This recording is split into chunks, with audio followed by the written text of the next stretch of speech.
A primavera está a chegar e com ela novos ritmos de leitura.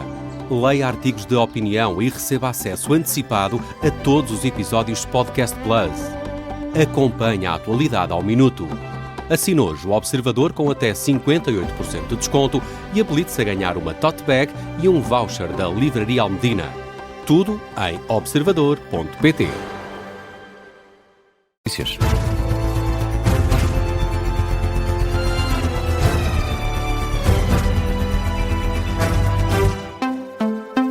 Jornal das Duas, na Rádio Observador, edição do Luís Soares. Luís, começamos com o preço dos combustíveis. O preço do gasóleo deve mesmo aumentar cerca de 20 cêntimos na próxima semana. São contas feitas depois da nota do Ministério das Finanças, que dá conta de que o imposto sobre os produtos petrolíferos, no que diz respeito ao gasóleo, deve ter um desconto extraordinário de 3,55 cêntimos por litro, é o que se lê numa nota do Ministério das Finanças, o que faz com que esse desconto, no entanto, não chegue para travar um aumento recorde do preço do gasóleo, que continuará a ser em torno dos 20 cêntimos por litro. Connosco em estúdio está a grande repórter do Observador, Ana Suíro, que tem estado a acompanhar este tema. Já sabemos, Ana, que há sempre aqui muitos imponderáveis e há sempre aqui contas que são difíceis de fazer, mas explica-nos que contas fez o Governo exatamente para chegar a esta previsibilidade de um preço do gasóleo na próxima semana em torno dos 20 cêntimos por litro. Bom, eu não sei se o Governo fez as contas ou se recolheu contas feitas por outras entidades que de facto não são iguais.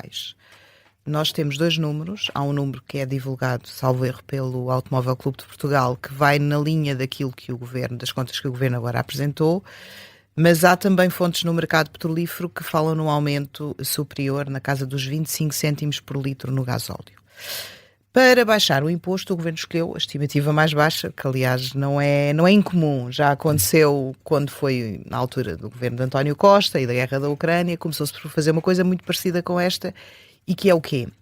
O Estado aqui o que está a fazer é abdicar de ganhar dinheiro com o aumento do preço dos combustíveis. Ou seja, cada vez que o preço aumenta, o IVA aumenta, porque o IVA é uma percentagem que incide sobre o preço antes de impostos e sobre o imposto petrolífero, mas pronto, neste caso aqui é o preço antes de impostos que sobe, o Estado ganha mais dinheiro no IVA. E o que o Governo faz aqui foi aquilo precisamente que António Costa começou por fazer em 2022, que é vamos devolver aos consumidores o ganho que teríamos no IVA, portanto o Estado não perde receita e os consumidores têm um aumento ligeiramente inferior, que será na casa eventualmente dos 19 cêntimos por litro, enfim, 19, 20, depende. Vamos assumir que as contas do Governo estão certas, será mais perto dos 19, sim.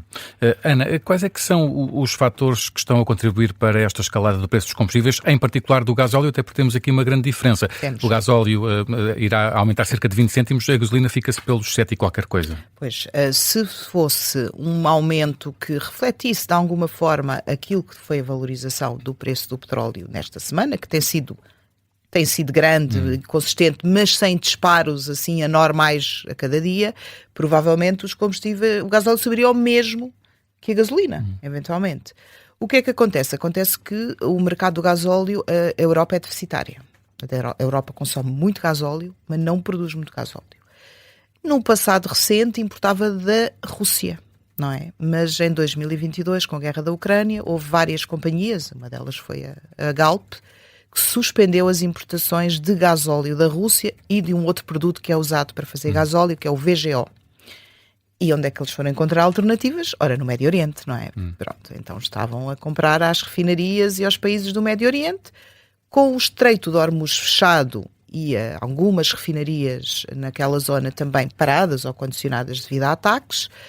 O produto começa a escassear e há também aqui uma certa especulação, porque há o receio de que se não falta agora vai faltar daqui, mais tarde. Porque esta é uma situação que não sabemos quando é que vai terminar, e há grandes operadores a constituir estoques e isso cria uma pressão adicional sobre o preço do gasóleo, que logo nos primeiros 2 dias desta semana disparou logo mais de 30 e tal %, muito acima do preço do petróleo. E portanto há esta situação muito específica do gasóleo, que é muito má para as economias como a portuguesa, que têm, sei lá, quase 2/3 do consumo de combustíveis em Portugal é gasóleo, e tudo o que é empresas de transportes de passageiros ou de mercadorias usam gasóleo. Ana, há perspectiva de que a escalada do preço do petróleo, nomeadamente, possa continuar. Hoje o Ministro da Energia do Qatar avisava que o preço do barril pode mesmo chegar aos $150. Isto é algo exagerado ou eventualmente podemos lá vir a chegar? Não sabemos, não é? Ele sabe mais do que eu, tem mais informação Claro. do que eu, não é? É possível. É possível. O petróleo tem vindo a subir de forma gradual, mas consistente. E está perto dos $100 já, 80, eu acho que é quase 90, está perto dos 90 dólares. mas estará... Não aconteceu aquilo que se achava que ia logo disparar após 100, mas vai lá chegar, aos 100 é muito provável que chegue. Isto depois tudo depende do tempo e da capacidade que os países vão ter de reabrir o Estreito de Hormuz, que neste momento não parece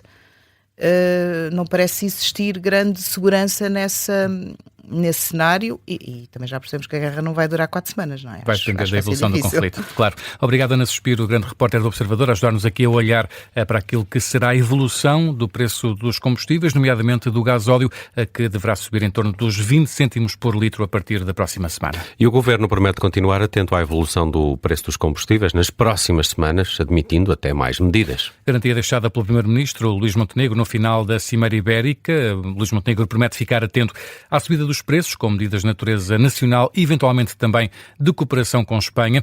Ora, Luís Montenegro e Pedro Sánchez garantem também que não há qualquer desconforto entre Portugal e Espanha, apesar das diferentes posições em relação ao conflito no Irão. Os dois líderes estiveram numa conferência de imprensa conjunta em Huelva, no final da Cimeira Ibérica. O primeiro-ministro espanhol tem sido um dos líderes mais críticos da ofensiva norte-americana no Irão, o que já lhe valeu uma resposta dura por parte de Donald Trump.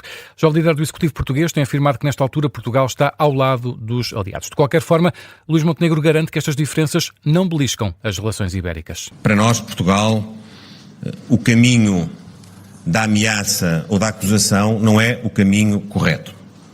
Mas para que fique muito claro, entre Portugal e Espanha não há nenhum problema, há um respeito total pelas capacidades, competências e participação de cada um, ao nível do contexto geopolítico e ao nível da análise que esse contexto importa para as decisões de cada um dos Estados. Já do lado de Pedro Sánchez, prefere não comentar as opções da diplomacia de outros países, mas sublinha o chefe do governo espanhol que a posição que tomou contra a ofensiva norte-americana representa a maior parte da sociedade espanhola. A política exterior de cada país A política externa de cada país é da responsabilidade de cada governo. No que diz respeito ao governo espanhol, vendo o que é notícia hoje, é evidente que o governo espanhol está do lado da lei internacional, mas também do lado da visão de milhares de espanhóis e espanholas que se manifestam contra esta intervenção ilegal. Sino também do lado de uma amplíssima maioria de espanhóis e espanholas que se manifestam claramente em contra desta intervenção ilegal. Pedro Sánchez e Luís Montenegro, lado a lado, apesar de posições bastante diferentes em relação ao conflito no Irão. O primeiro-ministro espanhol continua a defender que a guerra no Irão é ilegal. E que há alturas em que os aliados têm também de saber ouvir as críticas. Tenho um enorme respeito pela presidência dos Estados Unidos e uma admiração enorme pela sociedade norte-americana. E acredito que entre países aliados é bom ajudar quando se tem razão. E também é importante assinalar quando um aliado comete um erro. E este é esse caso. A guerra no Irão, no entender do governo espanhol, é um erro extraordinário. Que é o caso. Esta guerra em Irão, a mi juicio, a juicio do governo de Espanha, é um extraordinário erro. Ideia defendida por Pedro Sánchez. Já o primeiro-ministro português não se quer envolver nesta troca de argumentos, mostra que está ao lado dos aliados em situações diferentes, sublinha Luís Montenegro. Neste momento, temos um país que ataca de forma quase indiscriminada vários países. E, portanto, o nosso posicionamento de Portugal é estar ao lado dos países que estão a ser alvo desses ataques e daqueles que os defendem. E por isso estamos ao lado dos Estados Unidos. Como estamos ao lado da Espanha, quando a Espanha decide apoiar as defesas de um país igualmente amigo, como é o Chipre, membro da União Europeia. Luís Montenegro, em conferência de imprensa, lado a lado com Pedro Sánchez, no final da cimeira luso-espanhola que decorreu em Huelva. Luís, que outras notícias estão a marcar a atualidade? A Assembleia da República aprovou em definitivo o pagamento do layoff a 100% para as empresas das regiões afetadas pelas tempestades. Depois de ter sido aprovada em Comissão Parlamentar, agora o texto está em definitivo aprovado, com os votos a favor dos partidos à esquerda, Bloco de Esquerda, PCP, LIVRE e PS, mas também do Chega. O PSD, o CDS e a Iniciativa Liberal votaram contra. Estes três partidos impediram ainda o encurtamento do prazo para reclamações, como pretendia o Bloco de Esquerda. Os sociais-democratas já se mostraram contra esta mudança ao layoff e admitem até levar o texto ao Tribunal Constitucional. António José Seguro recebeu esta manhã o Ministro dos Negócios Estrangeiros, Paulo Rangel, no Palácio de Queluz. O titular da diplomacia foi recebido pelo Presidente da República eleito para acertar os detalhes da agenda internacional de António José Seguro. Luís Soares com o Jornal das Duas.